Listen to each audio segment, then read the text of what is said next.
Critique number 59.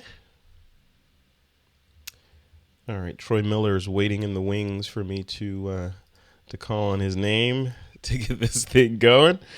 Troy, you ready? Yes, sir. All right, here we go. This is like a behind the scenes. Okay, stand by. Here we go. Hey, folks, it's time for TWiP PRO Photo Critique number 59. Hey, welcome back to another This Week in Photo or TWiP PRO Photo Critique. This is episode number 59, and the topic that we gave our members for this week's submission criteria was sports. So we're going to look through a bunch of sports submissions, hopefully pick a winner at the end if there's no Supreme Court stalemate or anything, and then off into the races. Before we get started, a little bit of housekeeping. Like I said, this is episode number 59. Next week, I know the members are on the edge of their seats waiting for next week's topic. Next week's is, drum roll, night. The topic is night. Not night as in Knight, night as in after the sun goes down night. So that is the topic. However you wish to interpret the word night, you may do so. Also, last week we had a tie. So, and this happens occasionally on the show. Troy Miller and I kind of get we have a difference of opinion on what the winner of the show should be. So, or that particular topic should be. So Troy, we had two, right? Armando Brooke and Laura Patton, right? What? How many did each of those guys get? They both got 10. They both got 10 likes. They both got 10 likes in the community. Okay, so we're still at a tie. So you and I have talked offline, and I think we agree that it's within a hair's breadth, but right. We're gonna go with Armando Brooke as our winner for sports. Yeah. So we love that shot. In fact, let me bring that up real quick. Let's bring up Armando's shot from last week.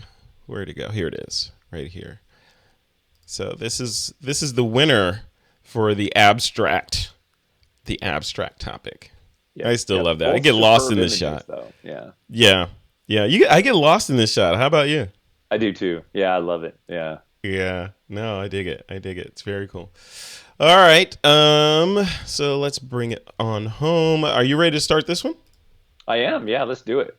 And just so people know how dedicated you are, Troy Miller. You are people may notice that your background is a little bit different today from the other critiques that we've done. You're not home. Where are you at right now? No, I'm not. I'm sitting in an Airbnb in Moab. In Moab. Wait, for the folks that aren't in California and have no idea what a Moab is, tell us what a Moab is. Utah. Yeah. Okay. Yeah. Off-road and landscape capital of the universe. Nice. And you're heading out right after this to do a little bit of photography. We are, yeah. That's cool. All right, man. This is going to be good. I'm excited to dive into this week's show. I'm digging doing these topical kind of shows because it narrows it down, and I think it stretches the membership into trying something different. Many of them play outside of their genre, right? And try something new. Some people, you know who you are they're locked into their own specific genre, which is fine. You do what you love. But it's refreshing to see it when people kind of play outside their comfort zone, and that's what they're doing. And that's the purpose of the topics, right? Is to get all of us to think differently than what we would normally shoot. So absolutely.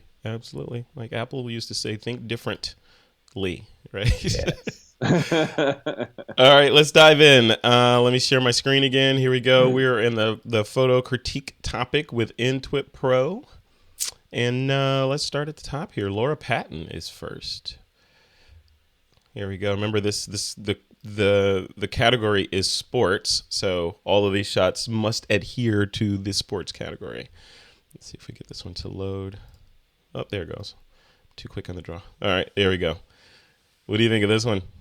This is great. This is The timing. I love the expression in their face, in that rider's face, and the right foot's off the ground. I mean, that's a precarious moment. The thing about sports is often timing. Right at that peak moment to get the shot, so you get a sense of what's happening in that sporting event.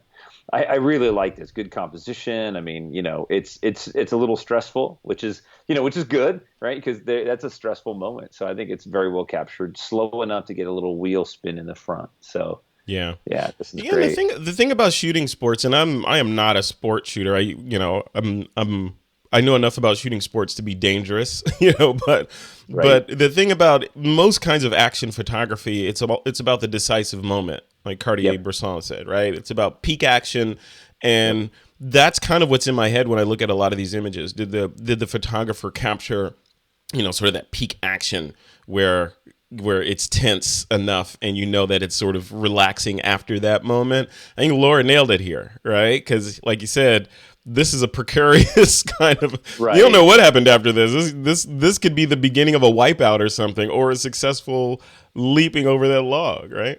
Yeah, exactly. And sports is photojournalistic in nature.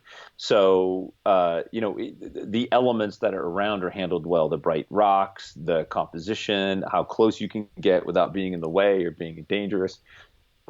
All those things are working for this image. So this is very well done. I'm looking around, like there really isn't even anything that I would be like, oh, you should clone that out if you want to, really, really tune it up. It looks like it's a solid, clean image. I really like it. Yeah. Good job, Laura Patton. All right. Next up is Armando Brook again. Awesome. Marathon of Sao Paulo. I was using flash to get this reflection light from the traffic sign. They're coming out of a tunnel. Let's bring this up. Yeah, that is very graphic. That is very graphic. Yeah, that's very powerful. I mean, I love how the guy in the front is so sharp, and there's a little bit of the road in there, which is just fantastic. I do wish the runner was not directly behind sort of our main subject, if you will. I wish that he was a little bit off. Like if you'd moved to camera right a little bit, that would have been nicer. But I love the balance in the story in this. And if you didn't need to keep it photojournalistic, I would go so far as to take that guy out or burn him down so he looks like a shadow like the guy on the left. Oh, right. Oh, yeah, just burn him down a little bit, probably. Yeah, just to take emphasis off of him and not have your eye bounce back and forth, Yeah. When I first saw this shot, at first glance, I thought they were on stage. It's just from the angle and the darkness of the background, my brain just like, oh, what are they doing on stage? And then, of course, I had to look a little deeper and I realized what he did and read the caption. But yeah, cool work. Love it. Definitely fits within our sports category, eh? It does. No, it's really well done. I mean, I even like the signs a little bit. I mean, it's distracting at first because if I don't know what this is or where this is at, those signs don't make any sense. And so context, seeing into the shadows of the tunnel might help too, knowing that there's a street there or something. But it's still a powerful story. I mean, even if you cropped out those signs or took them out, it gets even more powerful to me because it focuses on the guy in front. Yeah, agreed. I dig it. Very cool. Love these shots. Very cool. I know. All right, next shot. Okay, so Mike Doran is up, and he's got 2 submissions in here. So we have to. We're only going to review one of them. So I'm thinking, he's got 2, I'm scrolling down, where's the other one? So he's got this motorcycle shot in here, and then also he submitted yesterday this car shot where he's panning. I'll leave it to you as the co-host, which one should we submit? In the order that we're critiquing, I think. Okay. So we'll leave the car in, and the motorcycle's at the end. So okay, cool. So we'll go with the car. So we'll just make the assumption that he changed his mind and said, oh, "Okay, I'm going to do this car instead of that motorcycle." All right, that's fair. Yeah. That's fair. So let's take a look at this one. So Mike says, panning with the EM 110 or X is easier and tougher than my normal camera setup, as the Canon seems to be better balanced. I'll be working with the Olympus over the next 6 weeks, and I'll give you a better idea what it's like to use in the motorsports arena. All right, let's bring this one up. Here you go. Yeah. Mike has got panning down. Yeah, yeah. I know it's a 10,000 hour rule, right? So, Right. Right. No, I love the sense of motion that's in this. I do wish though that it wasn't downhill. I mean, I feel like, a car like this, I feel that it's much more powerful of a shot if it's slightly uphill. It feels like the car is going to accelerate and take off. Downhill to me, my brain feels coasting. You know what I mean? Even yeah. though it's not. Even though it's Um, not, but even the way that he's got this cropped, I'm assuming there's enough meat around the edge of this shot to level that horizon if you wanted to, right? So sure. this car Sure. could be going horizontal or uphill. What I thought you were going to say was something about it sort of being placed right in the middle of the frame, and the horizon, if there was a horizon in here, I guess the middle of the frame where the flowers end. Is kind of the horizon line that sort of bisecting the frame. I know you have a tendency to say that you don't like when a horizon cuts the frame right in the middle equally. But is That's it okay in very this true. shot? Oh, yeah, absolutely. I mean, I was going to go there. If the foreground, middle ground, or background, or the top, bottom, and middle of the image isn't adding to the photo, Mm-hmm. then why not trim it out and give us more focus on the subject? So in this case, you could remove half of that foreground, Mm-hmm. and it would bring our focus into the car. And also that foreground is bright. So it's drawing our attention there anyway. If you were to take this image, and this is good for any image, if you were to flip this image upside down and just see where your eye is drawn to, it's going to be drawn to that foreground Mm-hmm. before your subject. And so in this case, yeah, I think you should crop that lower half out quite a bit, 2/3 or half of it at least. Yeah. Maybe burn it down a little bit. Would really help a lot. Yeah. Make for a lot stronger image. Unless you put copy there. Right. Yeah, that's what I always say, right? Why not? Yeah, yeah. Just Unless you're gonna put copy there. yeah, add a little text in there, and then it makes it like, okay, I meant to do that, right? Yeah, yeah. Very cool. All right. Let us move on to the next shot. Thank you, Mike Doran, for that. Next shot is from Candy Chivoli, and Candy says, "Not a sports fan here, but I took a relatives from France to a recent spring training game, and this is my iPhone take on the topic. Obviously, not a winner, but I didn't want to miss out on the fun to critique. Yeah, thank you for Nice. Yeah. participating. Yeah, Yeah, great for making that effort too. That's really awesome. So mm-hmm. that's This almost would have fit into the portrait category, right? almost, yeah, yeah, yeah, almost. Shots like this, they're always interesting to me because what I see is I see like I really want to move in tighter and closer. Do that with a crop, maybe show just the glasses and the shirt, something of that nature, maybe more abstract in the sense of what the image is telling us, with still of a strong sports feel. Mm-hmm.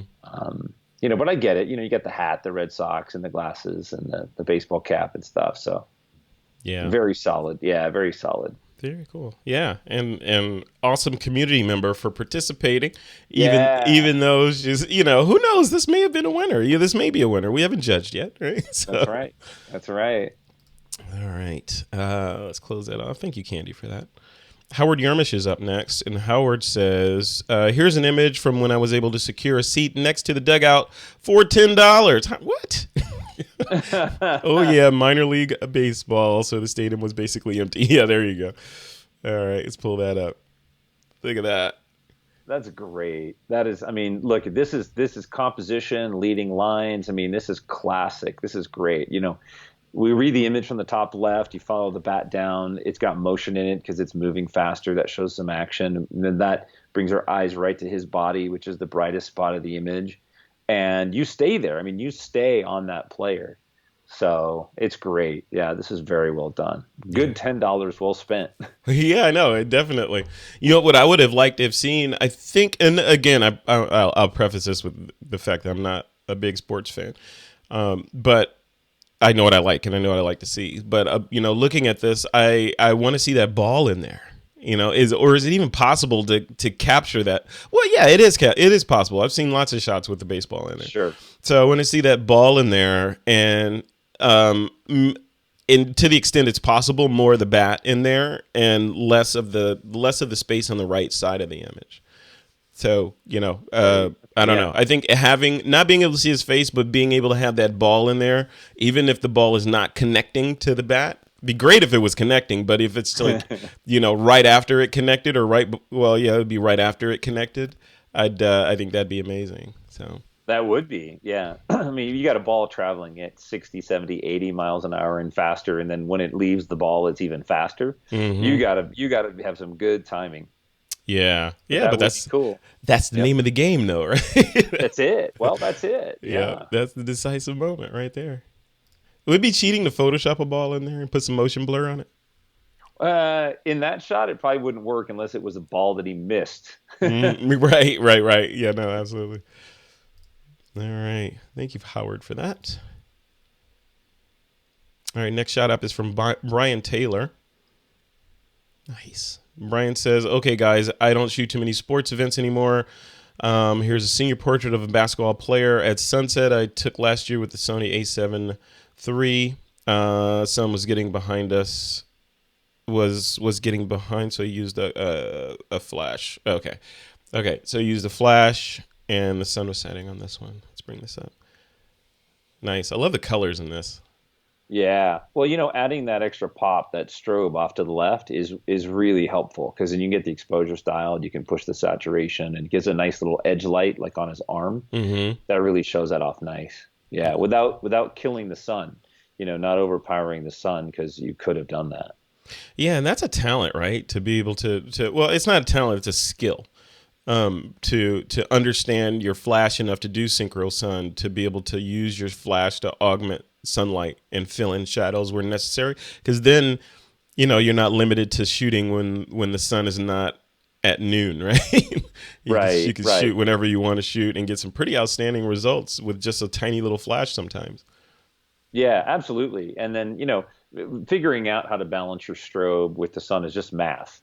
I say just math, but essentially it's practice and it's math. So you get out there. Yeah. And it's a powerful skill to learn if you haven't mastered it or you don't know how to do it or you haven't tried. Definitely got to do that. But I love this image. I love the timing. Like you said, the colors, probably I wish he had a full body. I mean, cropping him just below the knees or kind of, I don't mind that's that. a whole limb thing. Really? Yeah, I mean, I would almost cut off more of his body, and make it more about his upper body and the strength of his arms and, the position of his hands that he's waiting on it to drop, and the ball. Yeah, absolutely. You could crop. I don't care about the rest of his body. I care about the upper body and the ball.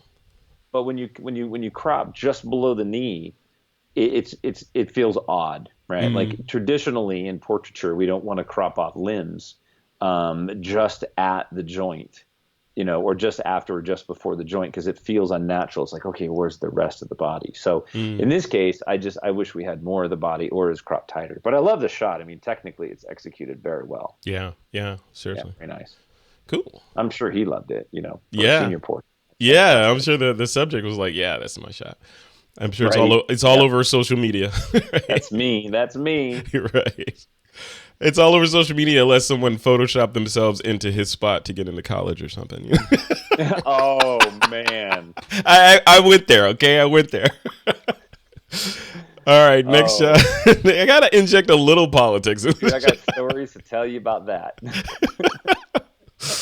All right, next shot is Eric Pronsky. Eric's a new member to the TWiP Pro Community. Welcome, Eric. And Eric's in Austin, Texas. He says, this is how ranch hands in Texas relax at the end of a day's work. Why am I talking like this? I don't know. I watched several of the hands practice calf roping for about an hour on a ranch near Fort Worth. This lady is the real deal and was more successful than the guys. Look at this. Let's bring that up. See, this shot, I'm loving this shot for a number of reasons, and I want to see if you agree. Number one, it's sharp. Right, it's got a little bit of motion blur in there where necessary, like around the hooves of the horse. But I'm assuming the purpose of this sport is to get that rope around the head of that smaller animal. All right, so she's succeeding and she's kind of smiling. She knows what she's doing. She's confident and she's about to pull that. You can see the way that her hands are positioned. She's about to yank that rope, right, and get that calf. Right. And this, for me, this is the almost the definition of the decisive moment. Because right here is the make or break moment. And it leaves the viewer sort of wondering, did that rope go all the way over the head of the calf? Did she get it? Did she not get it? You know, it's and the loop in the rope is just awesome, and the way the light catches it. I dig this one a lot. So this is very clean. What do you think? Yeah. Yeah. I mean, everything you said is absolutely true. The direction of light in here works a lot. I like how it's side lit, it's edge lit, and yet we can still see into the faces. It's a great serendipitous moment that the background happens to be darker than our subjects. So that's really good. If you had a bunch of people or you had a bunch of bright banners or something going on in the background, it could really just kill the mood of this image. Mm-hmm. But in this case, it's really, really, really strong. I would probably, if it was me, I would probably try to bring up the shadow side, like in her face and stuff, a little bit more and get a little more contrast in there, because the dust from the horse is really drawing my attention more than her face. Because it's brighter. But, yeah. Yeah, because it's brighter. But I'm okay with it like this, right? Like it doesn't have to be that way, but I would probably try. There's detail in the rope, even in the highlights in the rope. So this is exceptionally well handled. Yeah. I like that. One of the reasons I like the dust in there is because it gives a nice background for the calf and the rope, right? Mm-hmm. And you can see it's almost like if you're looking at the rope, you can see the shadow. I mean, the fact that you can see the shadow of the horse sort of bisecting the rope, in there, is just, I don't know, this is a really good shot. I know as with any sport, there's a substantial amount of luck that goes into getting it, but luck, the formula for luck is skill and timing, right? So skill plus timing equals luck. So, yeah. Good fortune favors the prepared mind, right? Yes. Thank you. That's very cool. No, I like this. Have you ever done this sport? I've photographed rodeos before, and they're really hard. I mean, the timing, if you're not super familiar with the sport, then it's hard timing, right? Like right when they're ready to release that rope, you got to know, and this stuff happens super fast. Like, this may be the moment just before the noose or the rope goes around the calf's neck, but at that same moment, she's going to start to pull that horse back. So that the rope tightens. It all happens so fast. And I thought that I was really good with my gear and figuring out how to do this until I went and shot a real rodeo, and I was like, holy crap. I had to stop and rethink for a minute, Yeah, it's like, this is not so easy, is it? No, it is not. Yeah, my brides don't move that fast. So yeah, exactly. Yeah. That's very cool. Love that shot. That's a good one. That's good. And what a way to introduce yourself to the community, Eric. Right. Very nice. All right. Moving down the line here. Next one up is from Craig Stampley. Craig calls this one ankle breaker. Yeah, it looks like an ankle breaker. Yeah, skateboarding. I think I spent maybe 2 years of my life skateboarding. And then for some reason I stopped. A lot back when it was popular the first time. Somehow I knew that. I don't know why I knew that. Somehow I think I've seen shots of you where you look like a skateboarder. Yeah, definitely. I was, this stuff. I was never this good. Like, we didn't do this stuff. Like, we thought it was impossible. Rode a lot of half pipe and pools and stuff like that. So, yeah, he looks like he's going to totally nail it though. I mean, he's got the board in the right position, great timing. I love the urban background, the street background, the timing, right where his head is and stuff. Yeah. I like that angle. The angle makes it, it's like you said, it's like the leading lines, even of the steps below him are leading into him kind of. And the fact that Craig popped a flash on him, typically I would think a flash in this situation would be too harsh. But looking at the shot, it's absolutely necessary. I'm sure. I mean, looking at the time of day, the skater probably was in shadow. I'm thinking, and without that flash, you would have just had sort of an underexposed silhouette of this guy flying through the air versus a tack sharp, frozen version of him midair like this. So. Right, and this is very traditional lighting. I maybe have set the light a little bit more off to the camera right to get a little bit more scraping across him and the board and things like that. Yeah. This flat light sort of is very traditional in the skate community. Like you see this a lot, and it's great because what it does is it literally just stops the motion and holds them there for a second. So I like that. And I like the clean background. It's not intersecting. He's not being dissected by the building through his head or anything. So yeah, great timing. Craig shows his diversity once again. Yeah, that's a skill. That's the whole point of these exercises and the different topics is to get people out of their comfort zone and to try different things. And Right. and for folks that may not be familiar with Craig Stampley's work, Craig does for each of the different topics that we've done since we've been doing topics. Craig has come in like everything from underwater shots to portraits to landscapes to everything. So this is Craig Stampley is an example of a person who loves photography and understands the basics and can apply those basics in a variety of situations. And that's what's important, right? To be able to understand the physics of light and f-stops and shutter speeds and ISO and composition so that you can apply those suggestions, not even rules, those suggestions in different situations and come away with winning shots. And he does that consistently. Yeah. All right, next shot is Thomas Aaron. Thomas Aaron says, this sport is dual sporting, a motorcycle niche that's half off-road and half on-road. I've never heard of that. Oh, there you go, my friend. That's your bike right there. All right, well, we got to talk about that. He said, this is a shot from a recent Moab trip with my buddy Timo. we got into areas at times where four-wheel drives cannot go and became the first ever, as best we can tell, people to get our KLR 650s, 450-pound bikes all the way through Canes Creek, which is a hardcore dirt bike trail. At times we had to hoist our bikes up ledges and drop them off 8-foot ledges down into creeks. Yeah. It was freaking nuts. God. Jeez, dude. This particular shot was somewhere off the beaten path down canyon lands. Not sure if I could ever find my way back. Not sure if I would ever want to. And he shot this with his iPhone and processed it in Affinity. Nice. Look at that. Nice. Really well done. Mm-hmm. Really well done. So where are you at in this shot? Where's your hotel right now? He's not talking to me. Yeah. No. This was. I have no idea. I don't even know where this is. Holy cow. Yeah. Looks like it'd be fun though. Yeah. We're spending some time in Moab. We're like, oh my gosh, I want to come back out here with my dirt bike. Mm-hmm. Travel because there's so many off-road places to go. This would be really fun. Yeah, just like watching videos about motorcycle wipeouts and crashes on YouTube. I listen to what he wrote here. And look at where he's at. If he was the wipeout out there, pretty much screwed, I think. Yeah. Great image, great composition, leading lines, diagonal. I love the window on the left, showing everything. I suspect though that he replaced the reflection in the mirror. Yes, and here's where I get to say that the clouds are not right. Finally, the blues don't match. Is that what you're trying to say? No, because I have learned from my good friend Renee Robin how to look at clouds a little bit more and think about them.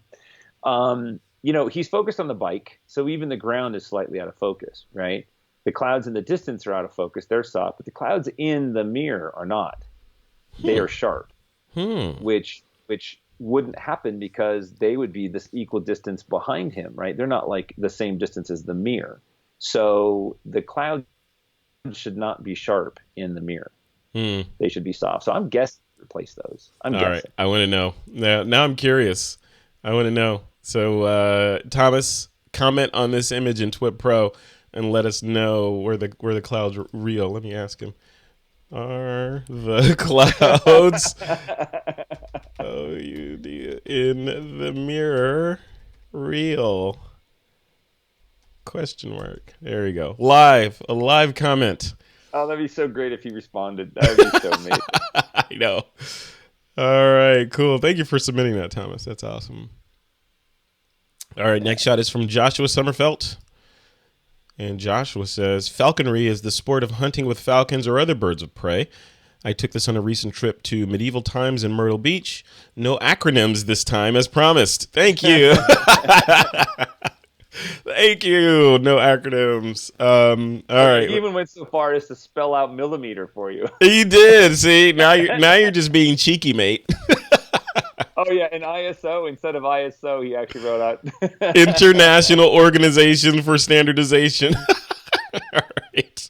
I love it. That's going to be an ongoing joke, Joshua. I love it. Yeah, it is. Yeah, no acronyms. I love it. Yeah. All right. Check this out. That's really cool.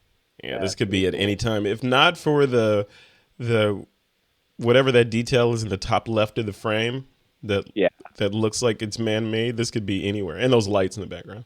This could be anywhere yeah. I or was just any gonna say time, right? I would probably take out some of those pointed lights that are going on in the background, which we, if it's at medieval times, we know that's right, like the stage lighting and things like that. But Mm-hmm. I love that backlighting and everything. That's just fantastic. I'm wondering if it wouldn't be stronger cropped as a horizontal, just showing, the handler and the falcon That's what himself. I was But gonna say. Like crop, like maybe at his belt or below his belt, maybe, or maybe even above his belt, just below the elbow. yeah, nice and tight, nice Just to and get that tight. tassel. I like that little tassel hanging down. So Yeah, you get that tassel in there, and maybe bring it down from the top a little bit and lose some of that structure, whatever that is, and boom. Yeah, because I want to see. Like I find myself looking at that falcon, and I want to see that falcon. I want to right. see the I want to see face the of the falcon falcon. better. Yeah, and the detail in the wing and all that. What a great shot. Love it. Fantastic. And Joshua put a lot of time into that description. That's a lot of letters. Yes, he did. Yes, he did. And just to spite him, I'm not reading it. Look at that. And I'm gonna haunt him on his Twitch channel. Yeah, there you go. There you go. So I'm gonna come in and troll your Twitch channel, Joshua Summer. All right, very cool. All right, next shot up is another new member. Lamb WP is in here. And Lamb says, oh, yeah, Lamb a lot. He says, and I'm going to read this because he's a new member. For the first time in the history of Malaysia motorsport, street racing came to Kuala Lumpur, capital city, in August of 2015. What street racing impressed me most is that, like many other spectators, I was so close to the racing cars, only about 50 feet away compared to F1 racing. Besides the roaring, high-pitched screaming, deafening sound from the engines, the tremendous amount of air deflected from the racing cars were powerful enough to cause tree leaves high above swaying back and forth. Wow. I couldn't believe it at first. You can never get this kind of experience in F1 racing. Nice. He titled this Follow Me. Let's take a look at Nice. this. Oh, look at this. I'm looking at the post-processing. He did his post-processing in Microsoft Office 2010. Is that even possible? I had no I idea. didn't even know. Like, wow. Okay. And it was shot with a Nikon D2H. That's a 4 megapixel camera. Wow. Yeah. Look at that. Okay, let's take a look. Yeah, it's really nice. Yeah, I that like is the so cool. So blur. this is the Yeah. opposite of like a Mike Doran shot where it's panning and tack sharp, right? Right, right, right. The background is stationary and we're seeing the cars moving through. Yeah, yeah, I dig that because your brain knows what that car looks like, and it's like, okay, So the subject is both the car and the spectators, and his caption kind of brings us in there a little bit. What's interesting about this? And when I was reading that caption, I was thinking about the recent interview that I posted called the Weekly 50. And it was about it was an interview with a photographer that is doing.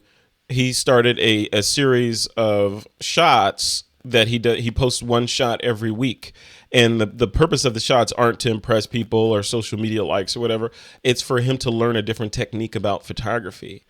Oh, And cool. yeah, and part of the cool thing about what he's doing is he writes blog posts for each photo when he posts them, just a little blurb, and he records a little blurb of audio about the photo.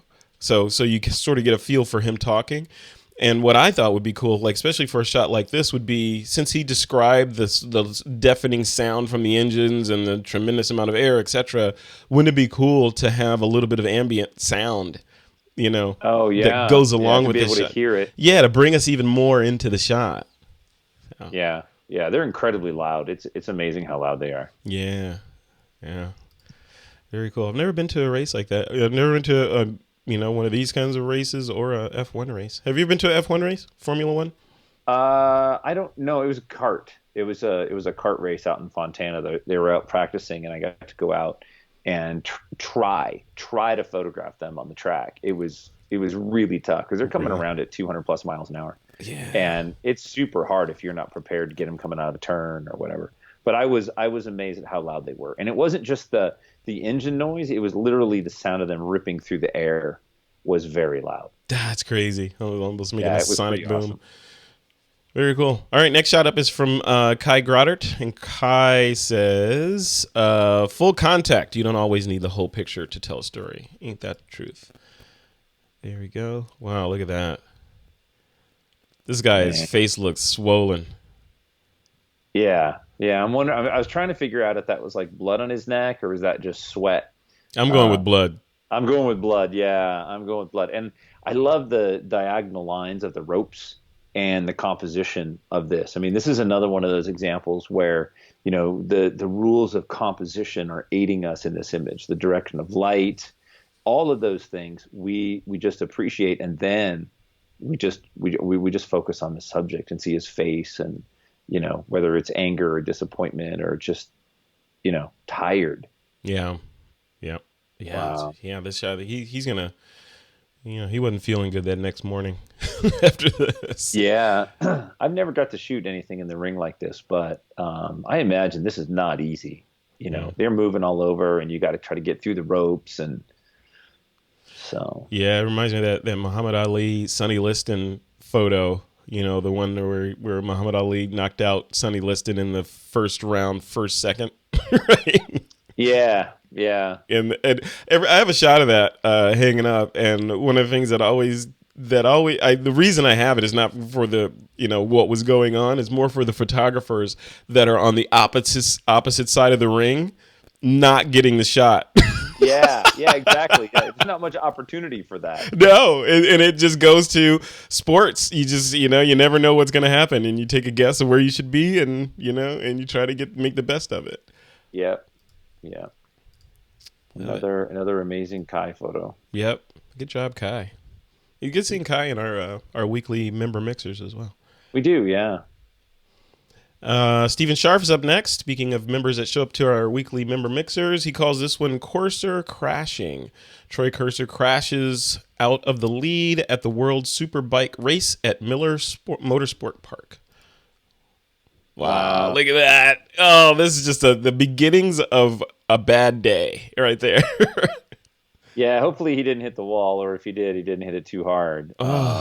He's definitely in control at that moment. It looks like, he's ready. And that's why they wear those leathers. Yeah. Yeah, and I've seen, like I was saying, I was looking at these YouTube videos of people, I guess they call them squids, that are that are unsafe on motorcycles and crash. And what happens to them? People that get on, their ride with sandals and shorts and no helmet and riding these kinds of crazy, super powerful machines and then falling because they've been doing wheelies and stuff and leaving. Squids, huh? I didn't know that. Yeah, they're called squids. People that ride unsafely or otherwise do stupid things on motorcycles. I've seen a bunch of them where they leave a substantial amount of skin on the road. Oh God. Yeah, versus scraping up some leather. I'd much rather leave leather on the road than my leather, my cells. So, no, wow. I dig this shot. Looking at this shot, like you talk about decisive action. Again, this is peak action, right? Like this is right when his hand hit the road. He's going at speed. You could tell he's going fast because of the motion blur. You see the sparks off the back, where some part of metal is coming in contact with the road there. And, right, I can imagine what's going through his head right now, not that I've ever done this, but this is fight or flight survival sort of lizard brain kicking in of how do I save myself and have the least amount of damage to my body when physics lets go of me, right? Yeah, chances are that's going to be his second thought. His first thought is going to be that he's pissed that he just lost the lead. Oh, yeah. Yeah, I mean, when you're competing at that level, your first thought is like, there's no way you're going to win. Like, can I get the bike back up? Can I, oh God, here comes the wall. I hope I don't hit the wall. Yeah. And what caused, like you were telling me before, the contact patch of the wheels when these guys are flying around these corners at speed is like an inch or something like that, right? 1 or 2 inches. Yeah. Yeah. So, and you're flying at who knows how fast. So it could be anything that caused this crash, right? It could be like a pebble that he hit that reduced his contact patch and caused him to lose traction. That's Chances are there wasn't debris on the track. I mean, there's no way for us to know. A lot of these crashes happen because they over accelerate in a turn, or maybe he accelerated too early coming out of the turn. He lost traction. It could be a number of things, but there's usually, there's more horsepower in that throttle than he can use in a corner, and it may have just been body positioning. It could have been anything, but that's what tends to happen a lot of times. Jeez, it's just too aggressive. Yeah, those things are beasts. I can't wait to see the electric motorcycles start making their way into motorsports. That should be interesting. That should be interesting. All right, Stephen Sharf, thank you for that. Always excellent work. Michael DeRay's up next, and Michael DeRay says, "The Reaper, when the drag racing elite meets rural Ohio." Uh-oh. Yeah. Look at that. Oh, look at that belly. Look at that belly in the background on the right.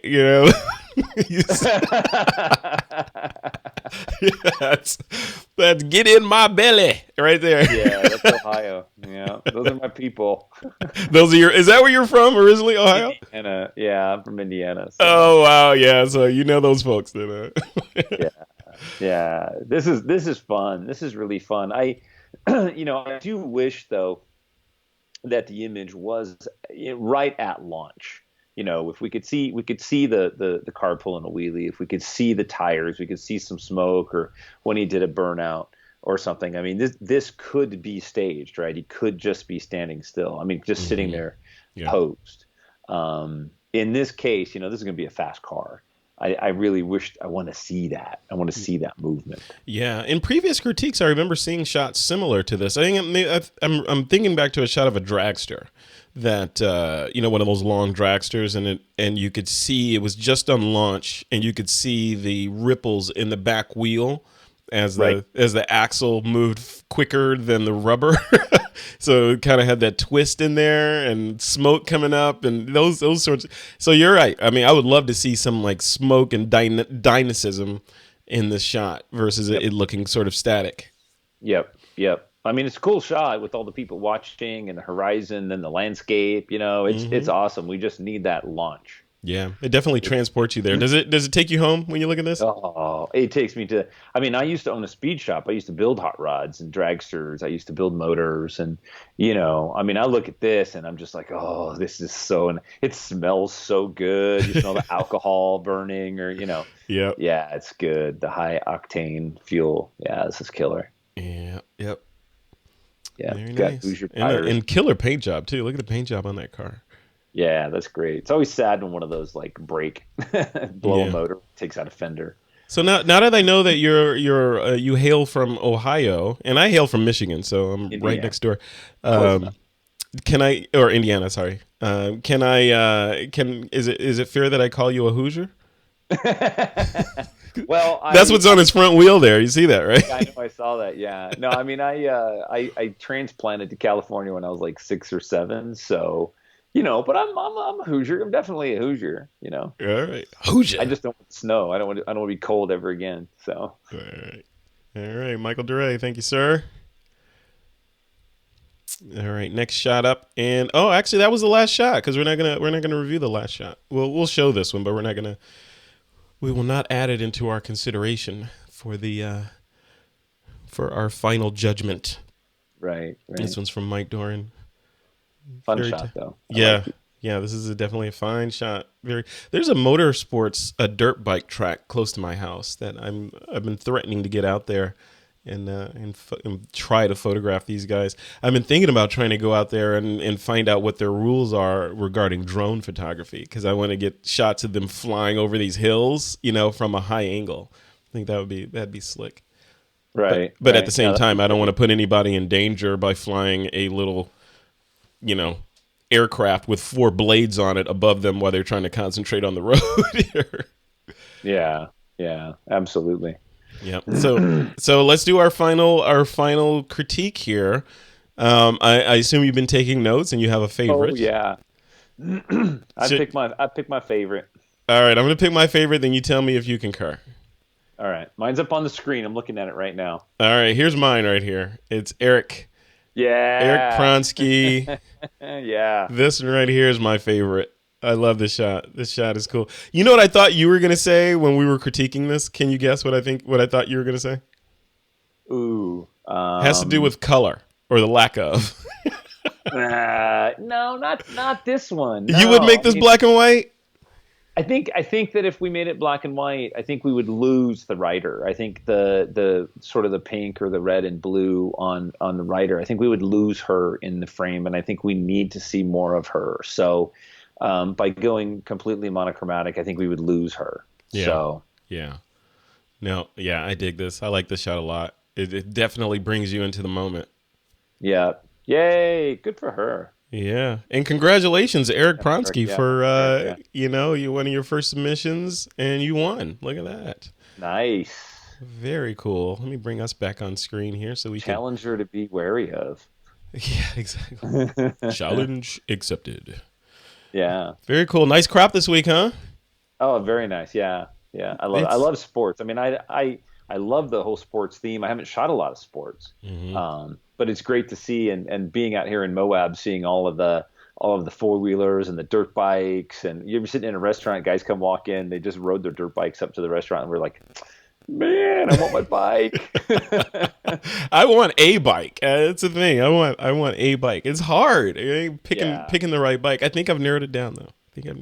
Yeah, you need to talk to Thomas Aaron about those bikes. Those enduro level bikes are great because they're full street bikes, but they have the suspension and the ability to go off road. So, if you want to go chase a trail that you can drive it on and go photograph from somewhere, you can do that. Yeah.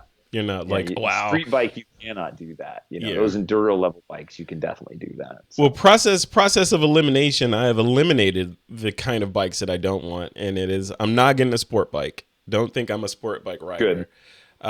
And I don't think I'm going to get one of those Can-Am 3-wheelers. So I've stricken that off the list. And I don't want anything huge like one of those Harley things because apparently you have to have a long beard or something to be able to and I don't want to grow a long beard to ride a Harley. Right. I know. Sorry, Harley riders. I'm just joking. I know that's a stereotype. But so I'm thinking of something, a street bike enduro or something that I can zoom around in that's got to have a lot of tech in it. So yeah, Thomas, I know you're going to be listening to this. Shoot Frederick a little message in TWiP and get the motorcycle conversation started so you can give him some advice. Bring it. Spend my money. All right. Once again, Eric Pronsky is the winner for this week's episode. The topic was sports. Next week's is night. Night. Night. So maybe you can take some while I'm here. You can, dude. You should do some astrophotography while you're out there. It's cold outside. Okay, come on. You're wearing a beanie. Put on your big boy pants and go out and get the shot. Come on. I'm wearing my Christmas jammies right now.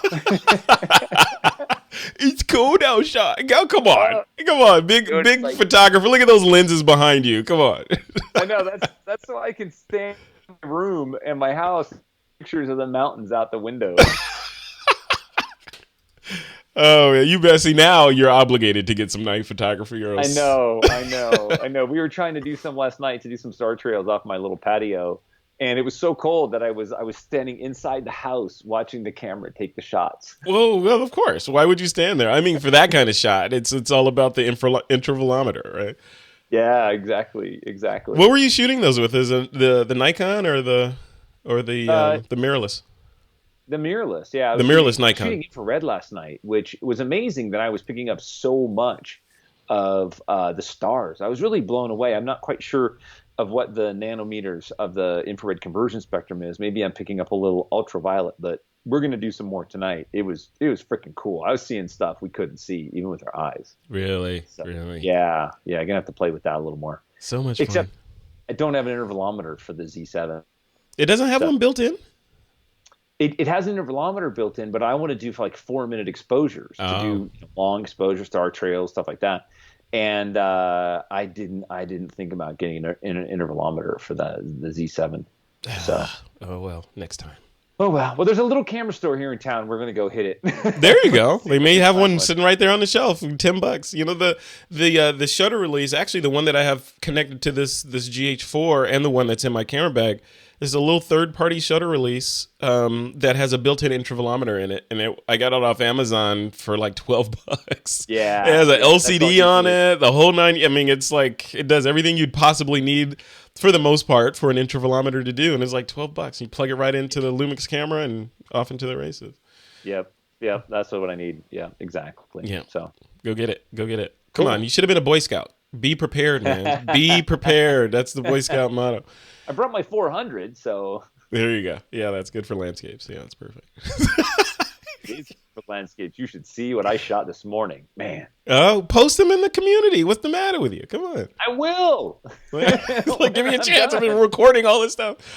Cool, man. All right. So, what's next for Troy before we close this off? You're going to hit the road in a couple of days, drive back to Southern California. Then what? We are. Yep, yep. We're leaving here on Wednesday, so I'll be editing on the road, getting a bunch of stuff together, working on a post for my blog all about my trip to Moab and some stuff like that. So that'd be fun. Yeah, we'll be doing that. Very cool. All right. Troy Miller, man. I guess we'll see you next time. You got it. You All got right. it. All right, cool. Take care. All right. Thanks, buddy. Peace.